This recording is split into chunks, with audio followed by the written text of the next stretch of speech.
বিসমিল্লাহির রহমানির রহিম। প্রিয় শিক্ষার্থীবৃন্দ, আজকে অনলাইন ক্লাসে তোমাদেরকে স্বাগতম। আজকের ক্লাসটা বিশেষ করে প্রথম বর্ষের জন্য ভেক্টর দ্বিতীয় অধ্যায় গাণিতিক সমস্যার সমাধান। এর আগে আমি কিছু গাণিতিক সমস্যার সমাধান নিয়ে আলোচনা করেছিলাম। আজকে আরও কিছু গাণিতিক সমস্যার সমাধান নিয়ে আলোচনা করব। আগামী ক্লাসে কিছু সৃজনশীল প্রশ্নোত্তর নিয়ে কথা বলবো। আন্ডারস্ট্যান্ড? তো আমরা এখন কাজ শুরু করছি। প্রশ্নটা আমরা খেয়াল করি।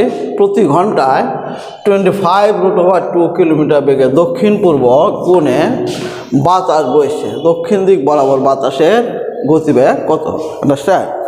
এইটা হলো আমাদের প্রশ্ন। এখন আমরা এটা সমাধান নিয়ে আলোচনা করব। সলিউশন।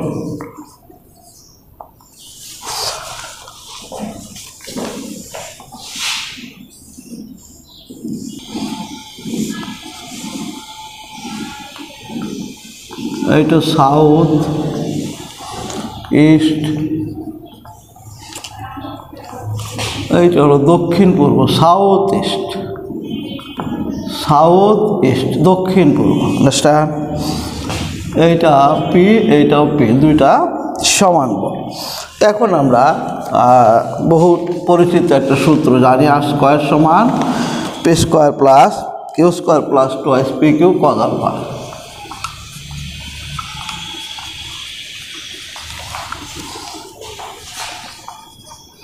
এখানে যেহেতু উপাংশ দ্বয়ের কথা উল্লেখ নাই, কাজে সেই ক্ষেত্রে আমরা দুইটাকে পি বিবেচনা করবো। আন্ডারস্ট্যান্ড? আর আমাদের দেওয়া আছে 25√2 whole square P square plus 2 into P cos alpha. Understand? এখান থেকে আমরা পি এর মান বের করব। আলফা হলো তোমার 90 ডিগ্রি। এই দুইটা উপাংশের অন্তর্ভুক্ত কোণ 90 ডিগ্রি। কজ 90 মানে এইটাকে স্কোয়ার করলে হবে 1250 বা পি স্কোয়ার সমান 625 বা পি সমান 25।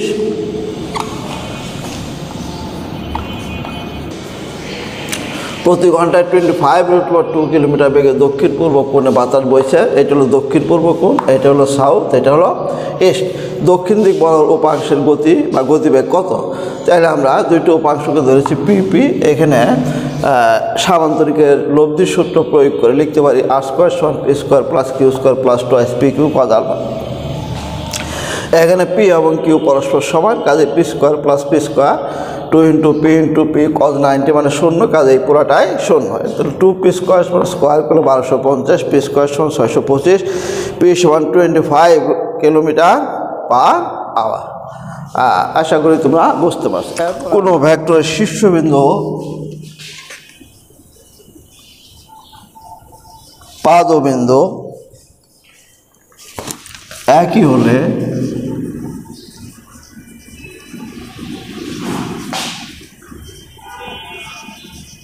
ভেক্টরটির নামকে, একটা নৈর্ব্যক্তিক টাইপের প্রশ্ন। এটা হলো তোমার নাল ভেক্টর। সেই ভেক্টরটার নাম হলো নাল ভেক্টর। তাহলে কোনো ভেক্টরের শীর্ষবিন্দু পাদবিন্দু একই হলে ভেক্টরটির নাম কি? নাল ভেক্টর। নাল ভেক্টর এটার তোমার প্রতীকী চিহ্ন হলো তোমার এই যে এটা শীর্ষবিন্দু পাদবিন্দু একই। আন্ডারস্ট্যান্ড? এই জন্য এটাকে বলা হয় নাল ভেক্টর। নাল ভেক্টরকে এইভাবে লেখা যায়, শূন্য ভেক্টর। এই শূন্য লিখে তুমি এখানে একটা ভেক্টর চিহ্ন দিলে, এটা হলো নাল ভেক্টর। ভেক্টর এ সমান 4i plus 3j plus 5k ভেক্টরের উপর লম্ব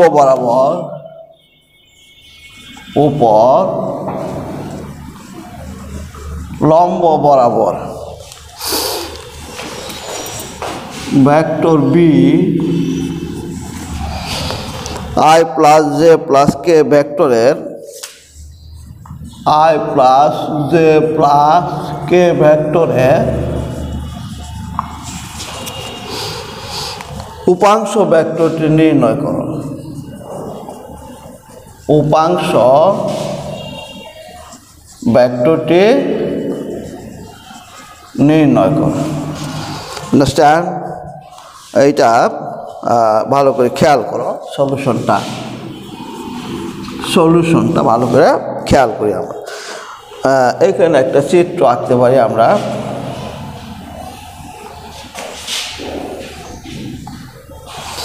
একটা হলো ভেক্টর এ আর একটা vector B. Vector A vector B, এইটা হলো তোমার থিটা, এটা থিটা। আন্ডারস্ট্যান্ড? এখানে ভেক্টর এ বরাবর ভেক্টর বি এর উপাংশ, ভেক্টর এ বরাবর ভেক্টর বি এর উপাংশ হবে তোমার B cos theta, B cos theta একক ভেক্টর এ। আন্ডারস্ট্যান্ড?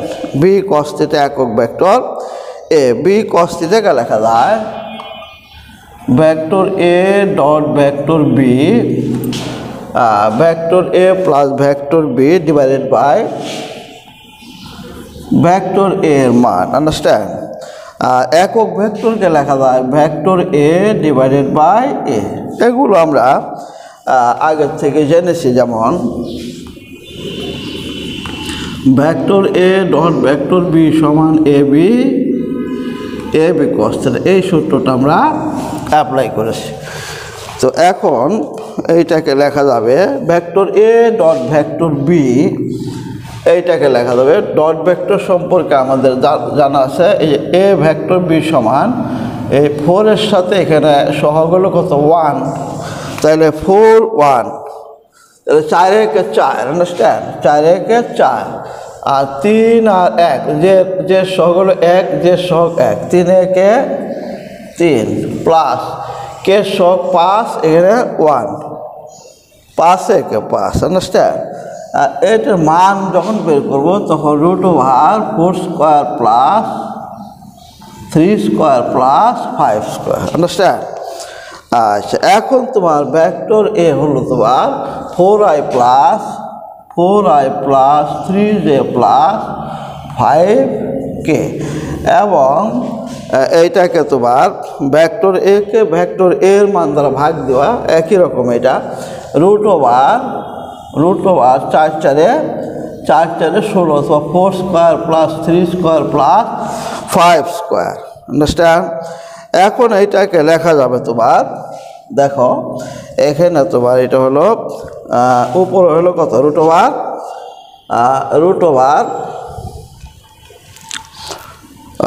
বা এখানে 12, 4 5 9 3 12 বাই, আর নিচে হবে তোর 5 5 25, 3 3 9 4 4 16, তার মানে 50 √4 50। আর এখানে ডান পাশে হলো তোমার 4i plus 3j plus 5k, তারপর নিচেরটাকে যদি আমি স্কোয়ার করি সেই ক্ষেত্রে হতো তোমার √4 50। ঠিক আছে? এইটাকে আবার লেখা যাবে তোমার i by 48 by 50i plus 36 by 50i, তারপর 60 বাই 50, এইটা হলো i j k, এখানে হলো j, এখানে k। আন্ডারস্ট্যান্ড? আশা করি এই পর্যন্ত তোমরা বুঝতে পারছো। এখানে যেমন তোমার এই যে √4 50 আর √4 50 গুণ দিলে 50, আর 12-র সাথে 4 গুণ দিলে 4 12। জিনিসটা আরেকটু তোমাদেরকে ক্লিয়ার করা দরকার। আন্ডারস্ট্যান্ড? এখানে 4 3 7 5 12, নিচে হলো তোমার √4 50, আর এটার জন্য √4 50, উপরে এটা যা আছে তাই। এখন আমি যদি এই দুইটাকে গুণ করি তাহলে হবে 50 নিচে, উপরে এটা গুণ দিলে 4 বার 48, এর সাথে থাকবে আই পার্শিয়াল ফ্র্যাকশন করেছি আর কি। তারপর 3 বার 36, যে নিচে হলো 50 প্লাস 5 বার 60, নিচে 50, তারপরে কে। হ্যাঁ, এরপরে আমরা সামনের দিকে অগ্রসর হব। ভেক্টর এর উপর লম্ব বরাবর ভেক্টর বি এর উপাংশ, ভেক্টর এ এর উপর লম্ব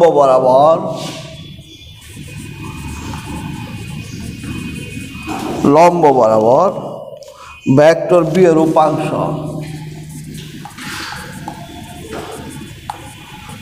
ভেক্টর বি এর উপাংশ হবে ভেক্টর বি থেকে আমরা এখন যেটা বের করলাম, vector A dot vector B divided by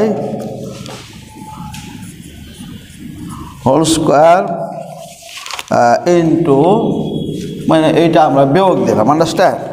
তাহলে I J K, vector B হলো I J K, understand, minus এখন যেটা পাইলাম এইটা আমরা বিয়োগ করব 48/50 I plus 36/50 J plus 60/50 K, understand. তাহলে এখানে বিয়োগ দিলে আমরা কি পাবো? এখানে বিয়োগ দিলে আমরা পাবো 2/50 I, 2/50 I plus 14/50 J minus 10/50 কে। এইটা হলো তোমার, আশা করি তোমরা বুঝতে পারছো। 14 নাম্বার দেখো,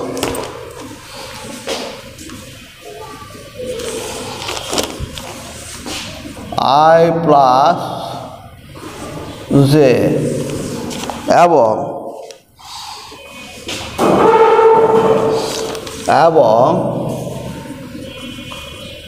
একক ভেক্টর আই এর মধ্যবর্তী কোণ কত? এইটার আমরা সলিউশন বের করব। আমরা জানি কি cos থিটা সমান a dot B divided by A, understand. তাহলে আমরা এইখানে ভেক্টর এ কে যদি আই প্লাস জে ধরি, তাহলে I plus J, vector B হলো তোমার একক ভেক্টর আই, এরপরে এ বি ভেক্টর এ এর মান হইতেছে √1² প্লাস 1² মানে √2 ইন্টু ভেক্টর জে এর মান হইতেছে, মানে ভেক্টর বি হলো আবার একক ভেক্টর আই, তার মানে 1² √1² মানে 1, আন্ডারস্ট্যান্ড। তাহলে এখান থেকে আমরা লিখবো vector I dot vector I সমান 1 আর vector J dot vector I সমান 0, কাজে উপরে থাকবে 1, নিচে থাকবে √2। তার মানে কি এটা হলো cos 45 ডিগ্রি। সুতরাং থিটা সমান আমরা লিখব 45 ডিগ্রি। তাহলে এইটা হলো তোমার আমাদের মানে অ্যান্সার।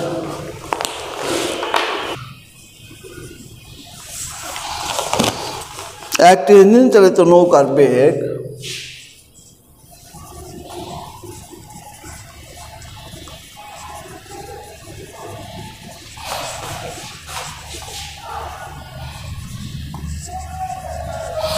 নৌকার বেগ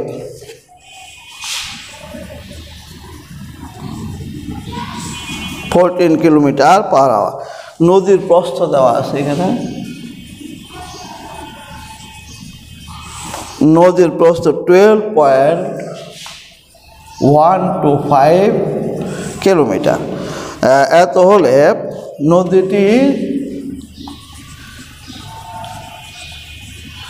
নদীটির আড়াআড়ি পাড়ি দিতে, আড়াআড়ি পাড়ি দিতে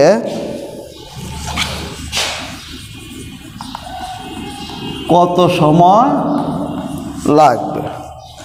দিস ইজ দ্য কোশ্চেন। এখন আমরা এটা সলিউশন বের করব। মনে করো এটা একটা নদী, হ্যাঁ, নদীর দুই পা রাখলাম, এইটা হলো তোমার আড়াআড়ি। এখান থেকে আমি তো এইভাবে আমি নৌকাটা মানে বা মাঝি নৌকাটা চালানো শুরু করলো। সে গিয়ে পৌঁছবে এইভাবে বরাবর এই বিন্দু দিকে পৌঁছবে, ঠিক আছে?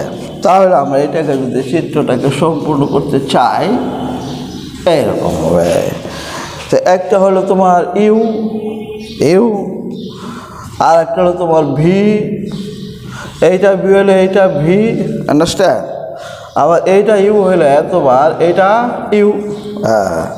তো আমরা তোমার ওই যে এখন ওই যে পিথাগোরাসের উপর যে অ্যাপ্লাই করতে পারি। এটা যদি ডব্লিউ হয় তাহলে তোমার ডব্লিউ হলো তোমার ভি স্কোয়ার সমান হবে, ভি স্কোয়ার হলো অতিভুজ, ভি স্কোয়ার সমান U square plus W square. কাজে ডব্লিউ স্কোয়ার সমান হবে V square minus U square. কাজে ডব্লিউ সমান root over V square minus U square. আমরা এই সূত্রটা এখন অ্যাপ্লাই করবো, আন্ডারস্ট্যান্ড? এখানে মান বসায় দাও। তাহলে ডব্লিউ সমান হবে তোমার ডব্লিউ সমান root over V square minus U square. একটা হলো তোমার 14, ঠিক আছে? ভি হলো তোমার 14, এটা হলো 14 কিলোমিটার পার আওয়ার। আর একটা হলো তোমার 7, ইউ হলো তোমার 7। স্রোতের বেগ দেওয়া আছে এখানে, আবার স্রোতের বেগ দেওয়া আছে, স্রোতের বেগ 7 কিলোমিটার পার আওয়ার। তাহলে আমাদের আরও সহজে 7 কিলোমিটার পার আওয়ার, তাহলে 14 স্কোয়ার মাইনাস 7 স্কোয়ার। এখান থেকে ডব্লিউর মান পাবো আমরা 12.125, 12.125 কিলোমিটার পার আওয়ার। এখান থেকে আমরা এস সমান ভিটি সূত্র অ্যাপ্লাই করবো। এস সমান ভিটি, এস সমান ভিটি, এটা আমরা এই সূত্রটার সাথে অনেক আগের থেকে পরিচিত। কাজে টি সমান হবে এস বাই ভি। এই ক্ষেত্রে পারাপারিত সময় যে টি লাগে, টি সমান এস এর জায়গায় আমি ডি দিলাম, ভি এর জায়গায় আমি দেবো ডব্লিউ, ভি এর জায়গায় দেবো ডব্লিউ। তাহলে ডি এর মান আমাদের দেওয়া আছে যে নদীর প্রস্থ 12.125 কিলোমিটার, আর ডব্লিউ হলো তোমার 12.125 কিলোমিটার পার আওয়ার। তো এইটাকে যদি আমি ভাগ দেই, এইখানে তোমার ভাগ দিলে হবে 1 আওয়ার। তাহলে সময় হবে তোমার 1 আওয়ার।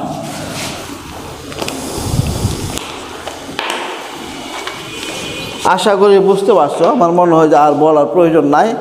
এখানে তোমার আমাদের ভি দেওয়া আছে, ইউ দেওয়া আছে, ডব্লিউ বের করবো। ডব্লিউ বের করে এস সমান ভিটি সূত্রে অ্যাপ্লাই করবো। এস সমান ভিটি হলে টি সমান এস বাই ভি। এখানে টি সমান আমি নদীর প্রস্থ ধরেছি ডি, আর বেগ হইতেছে লব্ধি বেগ হচ্ছে ডব্লিউ। মান বসিয়ে যে আমরা পাইলাম টি এর মান 1 ঘন্টা। আশা করি বুঝতে পারছো। একটি ভেক্টরকে সর্বোচ্চ কয়টি উপাংশে ভাগ করা যায়? একটি ভেক্টরকে সর্বোচ্চ কয়টি উপাংশে ভাগ করা যায়? এইটা আমি প্রশ্নটা লিখলাম না, উত্তর হবে অসংখ্য। নৈর্ব্যক্তিক টাইপের প্রশ্ন এটা। উত্তর হবে অসংখ্য। একটি ভেক্টরকে সর্বোচ্চ কয়টি উপাংশে ভাগ করা যায়? উত্তর হলো তোমার অসংখ্য। উত্তর অসংখ্য। 5 নিউটনে একটি বলকে 5 নিউটনে একটি বলকে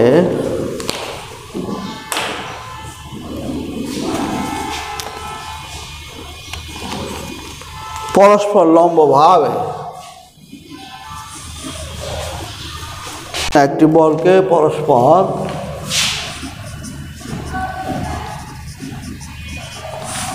পরস্পর লম্বভাবে লম্বভাবে দুটি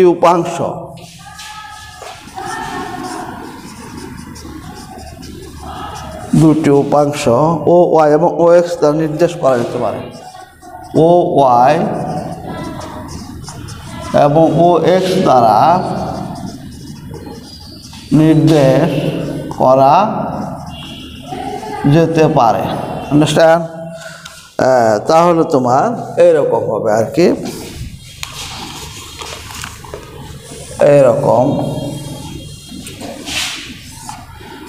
5 নিউটন। একটা ও এক্স আর একটা ও ওয়াই, ও এক্স আর একটা ও ওয়াই।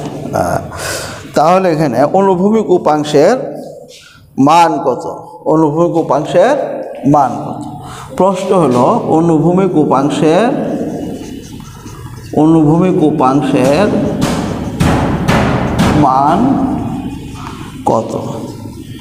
অ্যান্সার, আমি যদি এখান থেকে এর উপর একটা লম্ব আঁকি, এখানে তোমার এইটার ওয়াই উপাংশের মান দেওয়া আছে 3 নিউটন, তাহলে এটাও তোমার 3 নিউটন। তাহলে অনুভূমিক উপাংশ তোমার এখানে এইটাকে যদি আমি এক্স ধরি বা মনে করো ও পি কিউ দ্বারা সূচিত করি, তাহলে তোমার ও পি স্কোয়ার সমান হবে, সলিউশন দেবো, সলিউশন ও পি স্কোয়ার সমান পিথাগোরাসের উপপাদ্য অ্যাপ্লাই করবো। ও পি স্কোয়ার সমান O Q square minus Q P square. ঠিক আছে, ও কিউ স্কোয়ার হলো 5 স্কোয়ার মানে 25, আর ও কিউ পি স্কোয়ার হলো 9। আন্ডারস্ট্যান্ড? তাহলে তোমার এখানে হবে 25 থেকে 9 বাদ দিলে 16। তাহলে ওপি সমান হবে 4 নিউটন। তার মানে অনুভূমিক উপাংশের মান হচ্ছে 4 নিউটন। Answer 4 Newton. অনুভূমিক উপাংশের মান 4 নিউটন। স্কেলার ফাংশনকে ভেক্টর রাশিতে রূপান্তর করে কোনটি? স্কেলার ফাংশনকে ভেক্টর রাশিতে রূপান্তর করে কোনটি? এইটা হলো তোমার গ্রেডিয়েন্ট। আমি আর প্রশ্নটা লিখলাম না, গ্রেডিয়েন্ট। প্রশ্ন আবার বলতেছি তোমার, স্কেলার ফাংশনকে ভেক্টর রাশিতে রূপান্তর করে কোনটি? উত্তর হবে গ্রেডিয়েন্ট।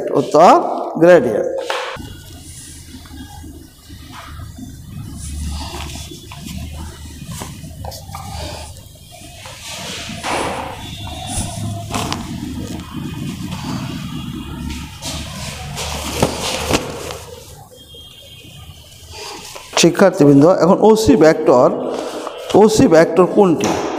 এই হলো তোমার উদ্দীপক। এখান থেকে ওসি ভেক্টর কোনটি? প্রশ্ন হলো ওসি ভেক্টর কোনটি? এখানে আমরা খেয়াল করি ভেক্টর ওসি সমান আমরা লিখতে পারি ওপি প্লাস পিসি। এখানে আমি ওই যে আর একটা চিত্র আঁকবো। ঠিক আছে, এটা ভালো করে বোঝার জন্য আমি আর একটা চিত্র আঁকবো।